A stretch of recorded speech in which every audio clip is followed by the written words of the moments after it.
Places shape people. The land we live on shapes more than we realize, and sometimes it shapes what people turn into. In the previous video, we explored the true villain of True Detective Season 1. But there's something else, something just as important. Because Season 1 isn't just set in Louisiana.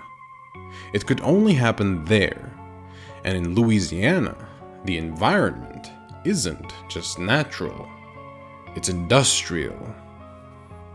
Most viewers treat the setting as just atmosphere. Fog, swamps, empty highways, old churches, just mood. But the environment in True Detective isn't decoration. It's philosophy made physical. Everything the show says about corruption, repetition, and decay already exists in the landscape. And one of you guys in the previous video said something that stayed with me. Andrew wrote, "The real horror is Errol somehow living in that house in Louisiana with no air conditioning." And honestly, he's not wrong.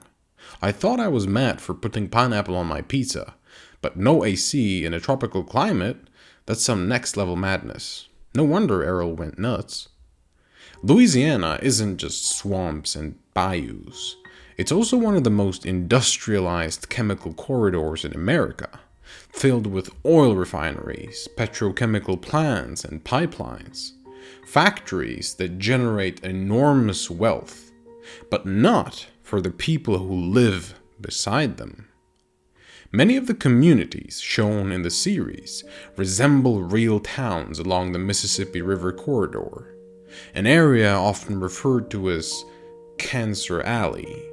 It's a stretch filled with chemical plants where residents have reported unusually high cancer rates.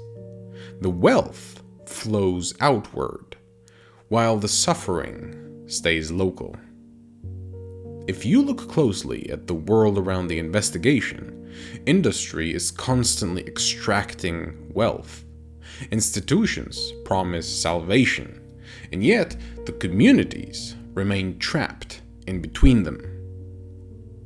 True Detective never directly lectures about this. It simply shows the result: abandoned schools, broken houses, and a landscape shaped by systems that take more than they give. Just like the cult survives because powerful people protect it, the environment reflects systems that protect themselves. Louisiana in the show also feels empty. Long highways, swamps, and communities separated by miles of water and forest. That isolation matters, because isolation changes how evil behaves. When oversight disappears, darkness doesn't need to hide.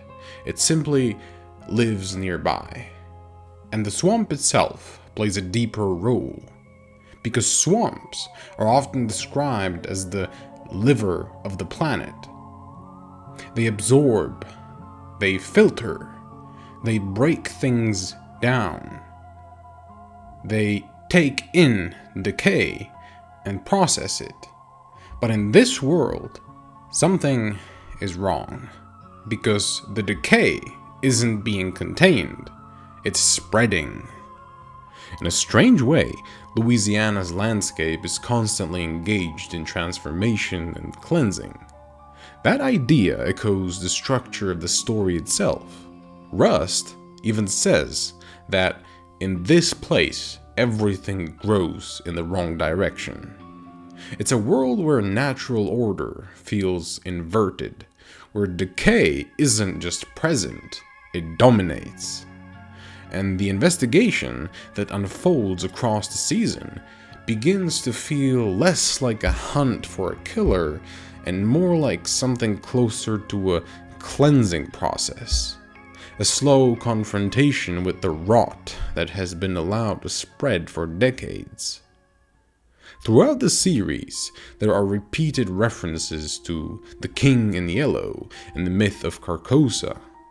In those stories, Carcosa isn't just haunted, it's a civilization that has already decayed, where power has rotted, truth has disappeared, and the past refuses to die. And when you look at Louisiana in True Detective, it starts to resemble that idea. The show doesn't place Carcosa in Louisiana directly. It suggests that Louisiana already is Carcosa. And I mean, I've seen a version of Carcosa myself. I once left my dirty plates in the sink for too long, and I wouldn't recommend running that particular biological experiment, but the principle's the same. Rust Cole believes existence is a mistake, a tragic accident of evolution, and the landscape around him seems to agree. Swamps slowly overtaking structures, nature reclaiming what was built, civilization struggling to hold its ground. In Louisiana, civilization doesn't feel permanent, it feels temporary. What I find really interesting is that Rust himself is an outsider. He comes from Texas, a place often associated with strong cultural identity and deep religious roots. And yet, in the show, he stands apart from the people around him in a different way. While many of the characters claim faith or morality, their actions contradict it. Rust, who rejects organized religion, is paradoxically the one character who carries something closer to a true moral reckoning. He questions existence, meaning, and responsibility more directly than anyone else. In that sense, he functions almost like an observer entering a system that has already begun to rot. Not as a savior in the traditional sense, but as someone who sees clearly enough to confront what others ignore. The spiral appears throughout the investigation, and while many interpret it as ritual, its deeper meaning is recurrence.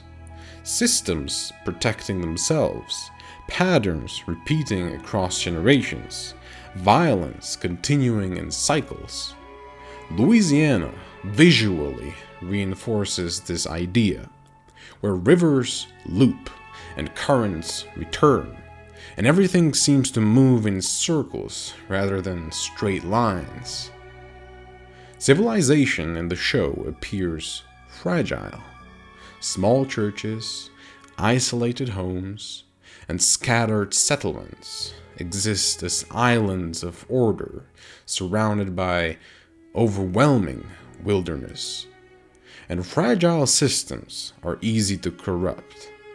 When Rust and Marty finally reach Carcosa, it doesn't feel supernatural. It feels inevitable. An abandoned industrial ruin slowly reclaimed by nature, the final form of a decaying system. Carcosa isn't hidden in Louisiana. It's what Louisiana becomes when corruption and neglect run long enough. By the end of the season, the killer is gone, but the landscape remains. The factories remain. The forgotten towns remain. The systems that created the monster remain. Because True Detective was never just about a crime. It was about an environment where crimes like this become possible. And sometimes the most disturbing part of a story isn't the monster, it's the world that grew him.